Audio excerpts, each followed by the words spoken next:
Hello, my name's Erna Wiles, and I am one of the module coordinators at Untrim International. And today I would like to share some knowledge and theory about spa and wellness in Bali, especially the art of developing a business concept. Today's agenda will be the concept, the products and services, the trends, the marketing strategy, the culture, and sustainability. What is spa? Spa is defined as a place that offers professional services such as massages, facials, body treatments, and other water or heat-based therapies, mainly to help people relax, reduce stress, and improve their well-being. Spa is not something new in Indonesia. There are evidence of its existence in the past. If you visit my hometown in Yogyakarta, you could see the remnants of the princess's bath in Boko Temple. It was dated on the 8th century. If you visit Borobudur Temple, you could also see the artifacts or the carving of people practicing spa. In Bali, there are scriptures also depicting the practice of spa. Unfortunately, in the old days, spa belonged only to the royal family. It was only in the 70s that spa started to be introduced to the commoners. Why spa? What is the relevancy of this lecture? Well, let's see. The first one is the net worth. Globally, it was around 5.6 trillion US dollars back in 2022. And in Bali itself, it was around 7.5 billion US dollars. And let's see about the annual growth rate. In Bali, it is around 15 to 17% between 2022 to 2027. You can calculate yourself the net worth right now, closer to 2027. The second one is that because we have a lot of various therapists, we have also abundant local ingredients for spa products. And don't get it wrong, the natural landscape allows us to be very creative in designing our spas. In Bali, there are skilled masseurs. We have sound healers. We have yogis. We have different types of healers. And we have people who are experts in rituals. Ingredients, we have many kinds of roots, herbs, flowers, which can be turned into spa products. Our nature is also very beautiful. The jungles, the caves, the rivers, the beaches allow us to be creative in creating our spas. When we create a spa business concept, we have to take into considerations its uniqueness, its authenticity, and its holisticness in the name, the vision and mission, the core values, the logo, the slogan, the building, the interior, and the product, services, and packages. There are varieties of spas. First one is day spa. It is just an ordinary spa. The second one is resort spa. Normally, it is combined with accommodation like resorts and hotels, the luxurious ones. Third is destination spa, a special venue where people specifically come to be relaxed and to get themselves well-being. The fourth is medical spa. Normally, it combines medical sciences in their practices. Next is thermal or hot spring spa. As its name, it uses hot spring as part of the treatment. And lastly is health farm spa, a special venue dedicated specifically to increase the customer's health by doing the spa. In general, spa services include massages, facial, manicure pedicure, sauna, and hair treatment.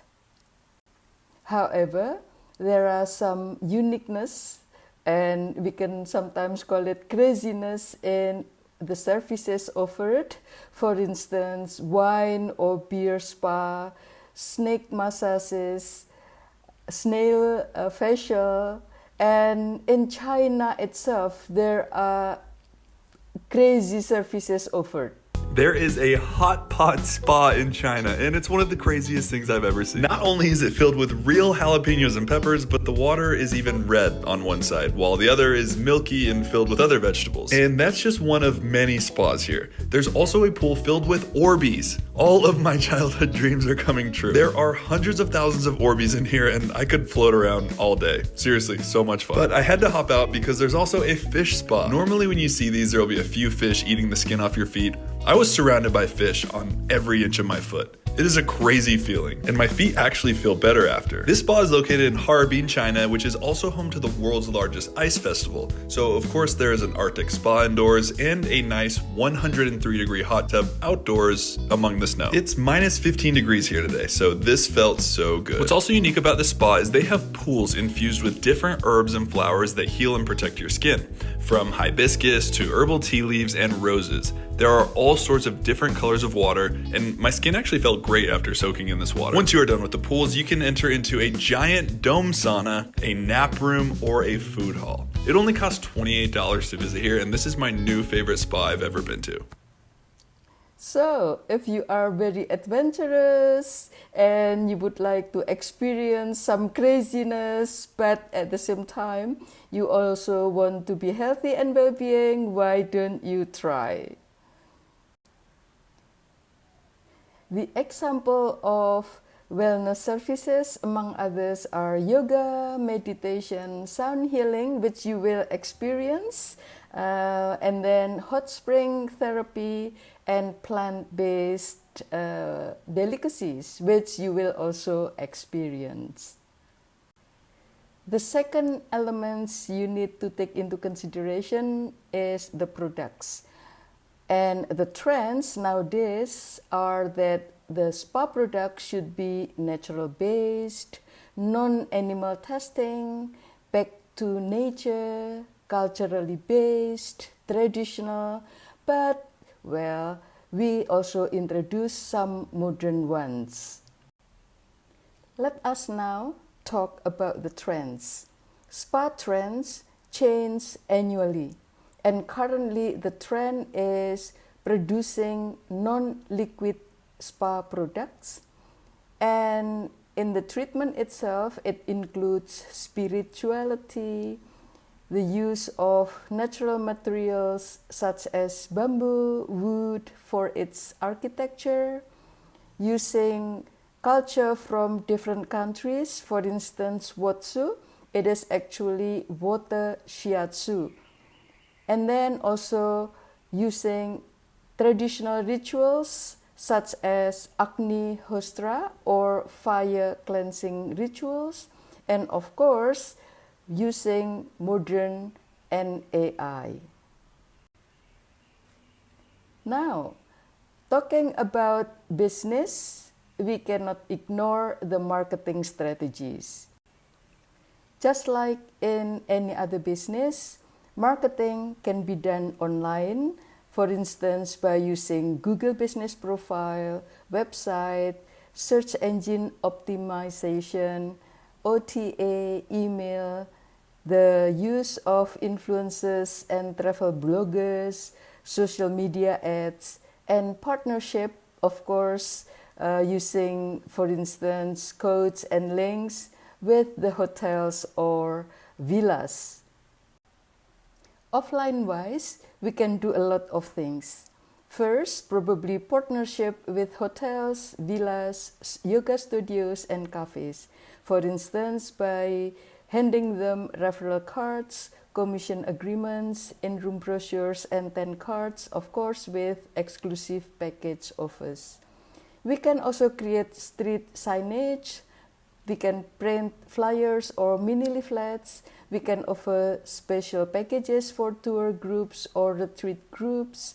We can produce loyalty cards. We can also do what is called local community engagement, for instance, by sponsoring local events, temple festivals, wellness talks, and etc. And we can also do what is called cross promotion with nearby businesses. We should also not ignore the culture, the sustainability, and the CSR. As the owner of a spa, we have to encourage our staff members to get involved in ceremonies.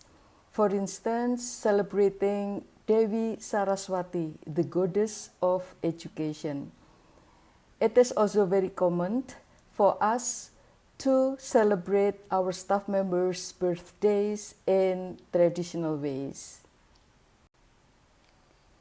The Balinese government has also encouraged spa owners to commit themselves doing the 3 pillars of sustainability, which are planet, people, and products.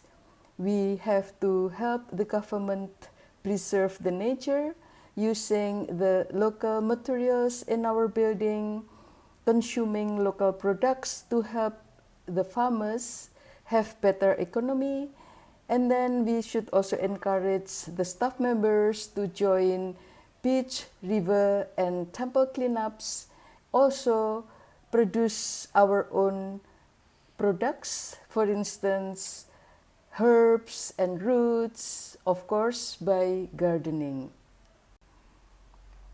And last but not least, the government also encouraged the spa owners to join what is called CSR, for instance, by visiting orphanages, giving donation to old people organizations, preserving the nature by releasing the turtles, or once again by doing the beach cleanup.